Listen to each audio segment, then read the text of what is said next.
wonderful story that I can pass on to all people, children and adults, anybody willing to listen. As you've heard me tell you today, my thoughts, I know you're hearing me say a lot about what we have and how we enjoy what we have. And we've passed that on to the grandchildren, to always appreciate what you have. And if you can help somebody else, take the time to do that. I've preached this to my children since the days they were born, and the same with my parents had done to me. And I always wondered, did they get it? Did they hear what I was saying? And as you know, Loving One is my sister. And we would go out during the Christmas season and we would gather up toys and food for needy families. A lot of our tribal people are very proud. They don't take handouts. They work for what they get. And we had one gentleman with 3 young children who was too proud to come to us for some toys and for some dinner. And it was Christmas Eve, and it was 6:30 at night, and it was too late. And his wife finally gave in and called and said, I need something. I need some toys. I need something for my children. We're going to go with no Christmas.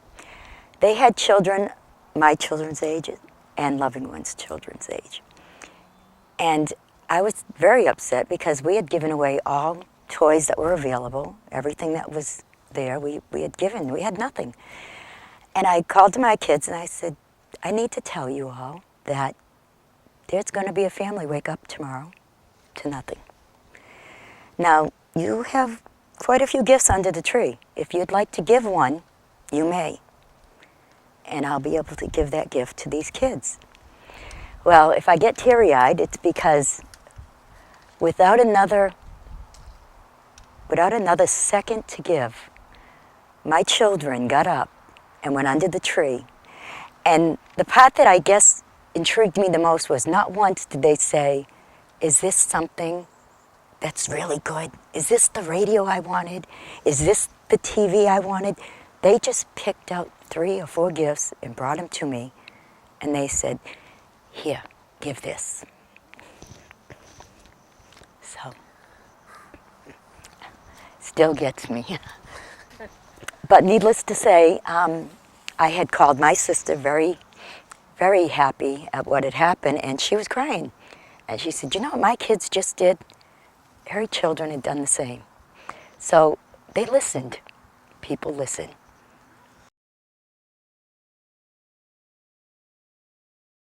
Our people were suppressed for so long that they were told that they were lower than life. They weren't human.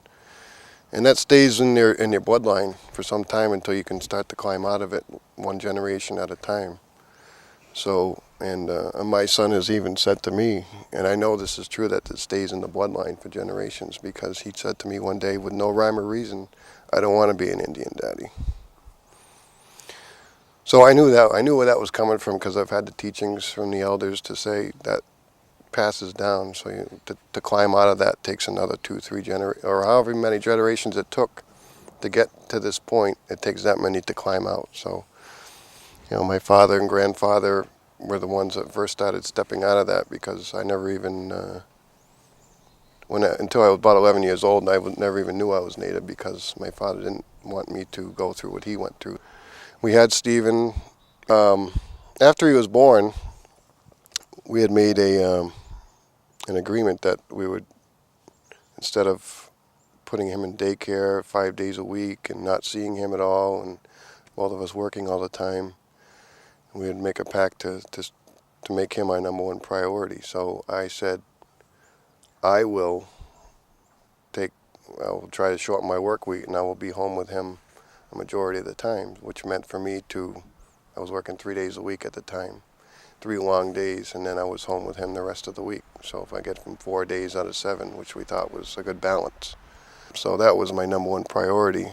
I didn't, after we split up, I didn't have a lot of money. I was barely making my bills every month. Sometimes I would have to pay off of a credit card or something, but it didn't matter to me. I had a small house, didn't really have a lot of things, but then none of that really mattered. I didn't need any of that, because my time with him was like gold. You know, I didn't we would go out on walks. I would always take him on a backpack. We would go out in the woods and just go for walks all the time, do things together, play baseball and human interaction kind of thing, you know, nurturing and that kind of thing. And I think that really made a difference in Stephen. He's one of the smartest boys in his class, in his school, really, in the kindergarten class.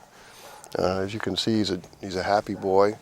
You know, he's not, you know, of course, all kids have their moments, but I'm awful proud of him, and I think he's, you know, come along nice. You know, he's had a lot of positive influence in his life, so I think that helped a lot. When he was young, I never told him he was Nipmuck or Indian.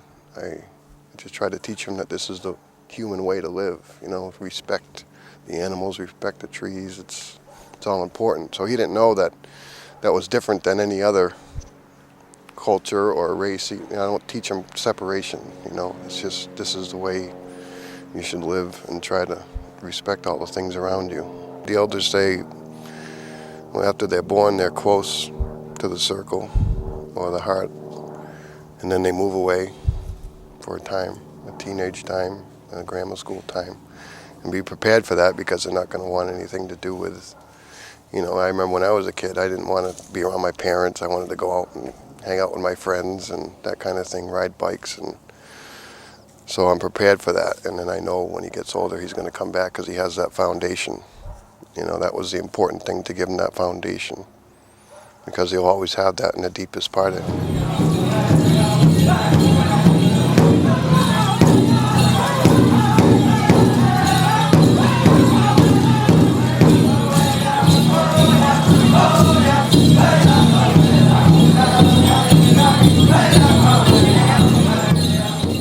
My great-granddaughter, Kaylee Blue Star Monahan, she loves to be an Indian.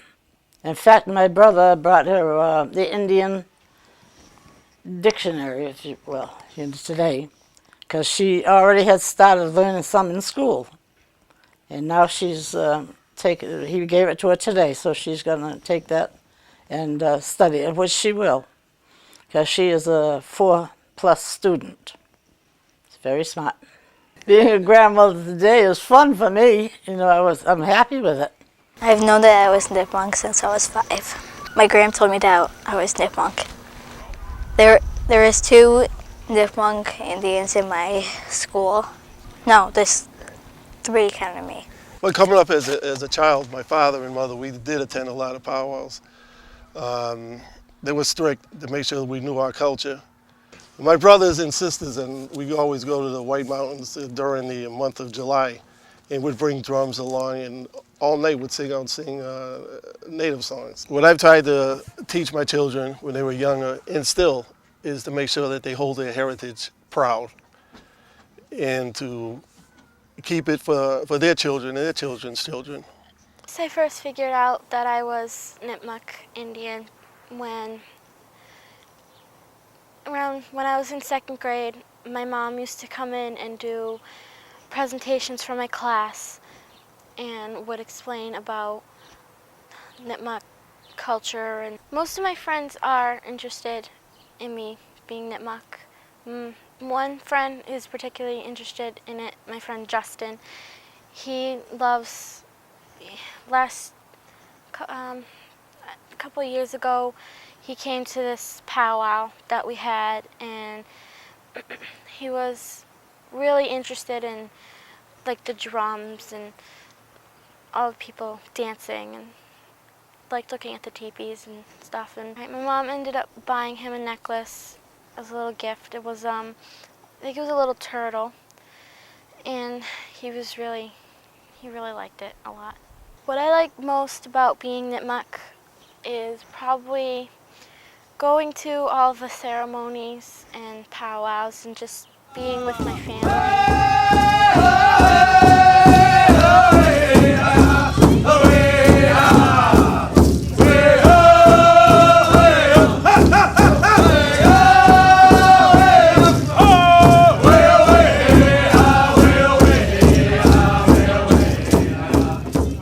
What it means to me to be a Nipmuck Indian.